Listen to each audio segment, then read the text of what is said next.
రోజు రోజుకు petrol diesel రేట్లు పెంచుకుంటూ పోతున్న ఆయిల్ కంపెనీ నేపథ్యంలో కూడా ఎవరైతే పబ్లిక్ ఉన్నారో పబ్లిక్ తీవ్ర ఇబ్బందులు పడుతున్న పరిస్థితి కనపడుతుంది. ముఖ్యంగా కూడా ఎవరైతే కారు డ్రైవర్లు ఉన్నారో అద్దె నడుపుకుంటున్న వల్ల వాళ్ళ పరిస్థితి మాత్రమే దయనీయంగా ఉందని కూడా వారు చెప్తున్నటువంటి పరిస్థితి కనపడుతుంది. రోజు రోజుకు డీజిల్ రేట్లు పెరగడం వల్ల కూడా మాకు ఎలాంటి గిరాకులు రావడం లేదు.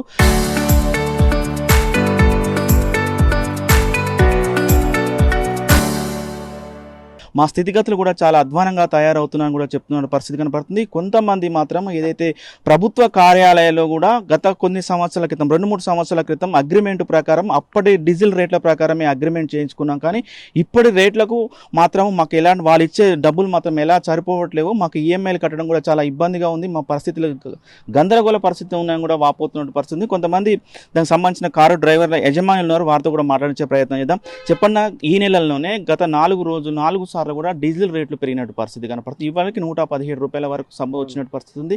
ఎట్లా ఉందన్న మీ స్థితిగతులు ఏ విధంగా ఉన్నాయి? మా స్థితిగతులు ఏం బాగాలేవండి.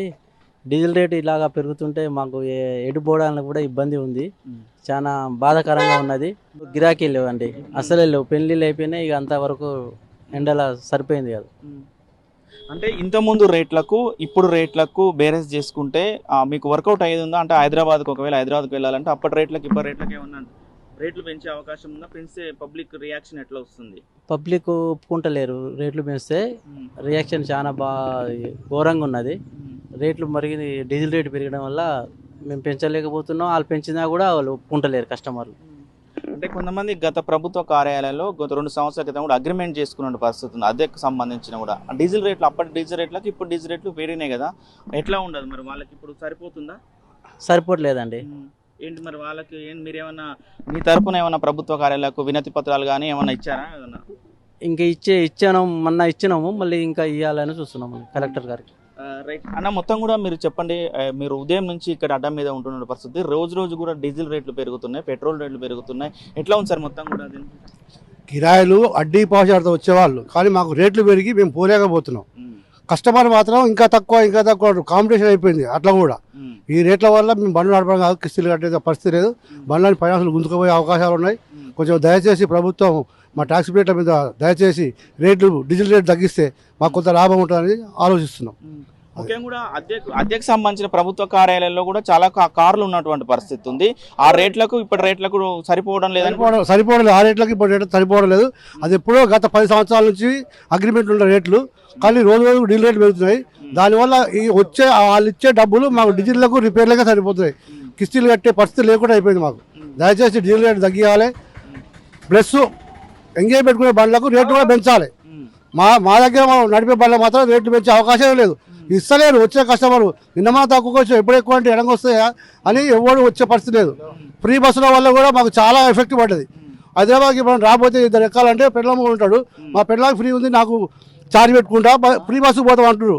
ఇటువరకు అట్లా లేకుండే, ఫ్రీ బస్సు లేనప్పుడు మాకు బండ్లు ఎక్కేవాళ్ళు, అట్లా మాకు కొంచెం లాభం ఉండేది. ఇప్పుడు అది కూడా మాకు జీవనాధారం మొత్తం కోల్పోయే పరిస్థితి వచ్చింది ఈ రేవంత్ రెడ్డి ప్రభుత్వం, మోడీ ప్రభుత్వంలో.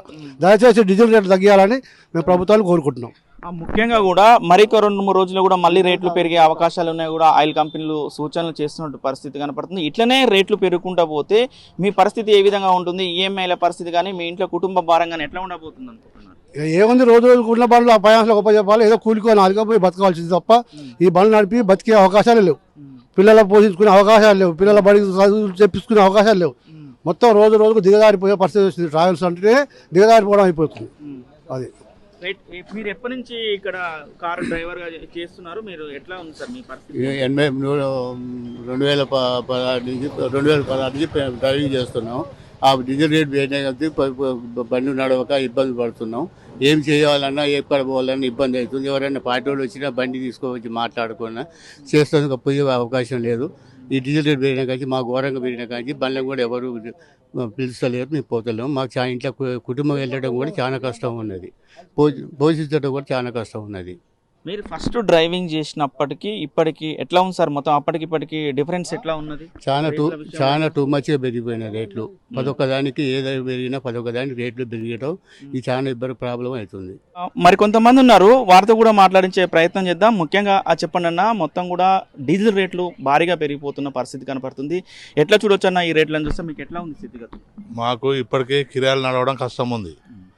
ఈ డీజిల్ రేటు పెరగడం వల్ల ఇప్పుడు అద్దెకు పోయే వాహనాలకు వెళ్ళడం వల్ల ఆ కిరాయి ఇచ్చే గిట్టుబాటు కావట్లేదు. మాకు చాలా ఇబ్బందికరంగా ఉంది. ఈ డీజిల్ రేటు పెరగడం వల్ల కూడా మాకు ఇబ్బందే ఉంది. ప్రభుత్వం గుర్తించి డీజిల్ రేటు తగ్గించి మాకు ఆ కిరాయిలు పెంచినా కూడా ఆ ఇచ్చే పరిస్థితులు కూడా లేరు. ఈ అద్దె వాహనాలకు అది అసలే లేదు, ఈ కిరాయి బండ్లకు అయితే ఇంకా అసలే లేదు. మాకు ఇప్పటికే కిరాయిలు నడుస్తున్నామంటే ఈ డీజిల్ రేటు పెరగడం వల్ల ఇక మాకు ఆ కిరాయిలు నడవడం ఇబ్బంది ఉంది. 2017లో ఇదే 33,000 ఇచ్చారు. అప్పటి నుంచి వెళ్ళి అప్పుడు 58 రూపాయలు లీటర్ ఉండే, ఇప్పుడు 100 రూపాయల లీటర్ అయినా కూడా అదే 33,000 ఇవ్వడం వల్ల అసలు మిగలడం లేదు. డ్రైవర్ మాకు డ్రైవర్లు మేము ఓనర్ కౌంట్ డ్రైవర్లు కాబట్టి ఆ డ్రైవర్లు ఆ కిస్తీల మందా మిగులుతున్నాయి మాకు అంతే. డ్రైవర్ పెట్టుకుంటే అసలు మాకు చేతి నుంచే పెట్టుకోవాలి, నేను అప్పులు చేసి పట్టుకోవాలని కష్టం ఉంది. అది మాకు రైట్. మరికొంతమంది కూడా డీజిల్ రేట్లు పెరిగిపోతున్న నేపథ్యంలో కారు నడపాలంటే ఎట్లా ఉంది? కారు నడపాలంటే చాలా ఇబ్బంది ఉంది. ఈ ట్యాక్సీ బండ్లు నడవాలంటే డీజిల్ రేట్ పెరగడం వల్ల ఎమ్మటే కేంద్ర ప్రభుత్వం స్పందించి ఈ డీజిల్ రేట్ని కనీసం 70 రూపాయలు చేస్తే కానీ ఇలా ట్యాక్సీ డ్రైవర్లు బతికే పరిస్థితి లేదు.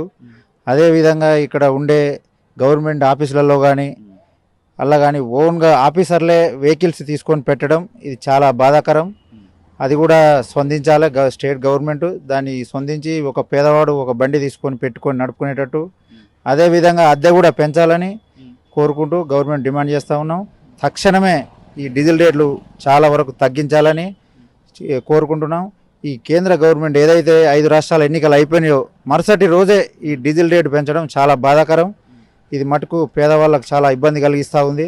ఇక్కడ లోకల్లో ఉన్న మంత్రి గారు కూడా స్పందించి చాలా ఇబ్బందిలో ఉన్నాం. ఇంకొక ఇల్లు కానీ ఏదన్నా కానీ ఇందిరం ఇల్లు కానీ ప్రత్యేకంగా ఈ డ్రైవర్లకు సహకరించాలని కోరుకుంటూ ఈ కేంద్ర గవర్నమెంట్ ఏదైతే ఉన్నదో డీజిల్ రేటు తగ్గించాలి, లేదంటే ఈ రాష్ట్ర గవర్నమెంట్ అన్న భరిస్తూ ఈ ట్యాక్సీ డ్రైవర్లకు మేలు చేయాలని కోరుకుంటున్నాం. ముఖ్యంగా కూడా ఎవరైతే ఆ కారుకు సంబంధించిన యజమానులు ఒకటే చెప్తున్న పరిస్థితి కనపడుతుంది. రోజు రోజుకు కూడా డీజిల్ పెట్రోల్ రేట్లు పెరగడం వల్ల కూడా మాకు చాలా ఇబ్బంది అవుతున్న పరిస్థితి కనపడుతుంది. ముఖ్యంగా కూడా మహాలక్ష్మి పథకం వచ్చిన తర్వాత కూడా మొత్తం కార్లకు కూడా గిరాకు లేకుండా పోయిందని కూడా చెప్తున్నారు. ఒకవేళ ఏదైనా ఫంక్షన్ ఉంటే హైదరాబాద్కు వెళ్ళాలంటే ఒక 4-5 లేడీస్ ఉంటే వాళ్ళు కూడా ఒక కారును ఎంగేజ్ చేసుకొని అక్కడ షాపింగ్ వెళ్ళి మళ్ళీ వచ్చేవారు. కానీ ఇప్పటికైతే మహాలక్ష్మి పథకం వచ్చిన తర్వాత కూడా మొత్తం ఫ్రీ బస్ తర్వాత అందరూ కూడా బస్సులోనే వెళ్తున్నారు కాబట్టి మాకు కూడా ఇక్కడ సరిపోవడం లేదని కూడా చెప్తున్నారు. ఈఎంఐలు కట్టలేని పరిస్థితి కూడా ఉంది. ముఖ్యంగా కూడా కొంతమంది ప్రభుత్వ కార్యాలయాల్లో కూడా గత 2 సంవత్సరాల క్రితం ఒక అగ్రిమెంట్ చేసుకున్నారు. అగ్రిమెంట్ ప్రకారం అప్పటి డీజిల్ రేట్లు తక్కువ ఉన్నాయి కాబట్టి అప్పటి రేటు ప్రకారం చేసుకోరు. కానీ ఇప్పుడు రేట్లు పెరగడం వల్ల కనీసం గవర్నమెంట్ ఇచ్చే పైసలు ఇప్పటికి డీజిల్ రేట్లో కూడా సరిపోవడం లేదని కూడా చెప్తున్నారు. మేము డ్రైవర్లకు ఏమి ఇవ్వాలి, దానికి సంబంధించిన మెయింటెనెన్స్ ఏ విధంగా చేయాలని కూడా చెప్తున్నారు. ఇట్లానే రేట్లు పెరగడం వల్ల మాకు కుటుంబ పోషణ జరగడం కూడా చాలా కష్టంగా మారుతుందని కూడా చెప్తున్నారు. ఇప్పటికైనా అధికారులు స్పందించి మాకు ఏదైతే గవర్నమెంట్ కార్యాలయాల్లో ఉన్నటువంటి ఆ రేట్లను పెంచాలని కూడా వారు కోరుతున్నారు. అదేవిధంగా ఆయిల్ కంపెనీలు కూడా సూచనలు చేస్తున్న పరిస్థితి ఉంది. ఇలా రేట్లు పెంచుకుంటూ పోతే మా పరిస్థితి మాత్రం అధ్వానంగా తయారవుతుందని కూడా కేంద్ర రాష్ట్ర ప్రభుత్వాలకు మాత్రం వీళ్ళు వినతులు సమర్పిస్తున్న పరిస్థితి కనపడుతుంది. వీడియో జర్నలిస్ట్ కృష్ణతో అచ్యుత్, RTV, నల్గొండ.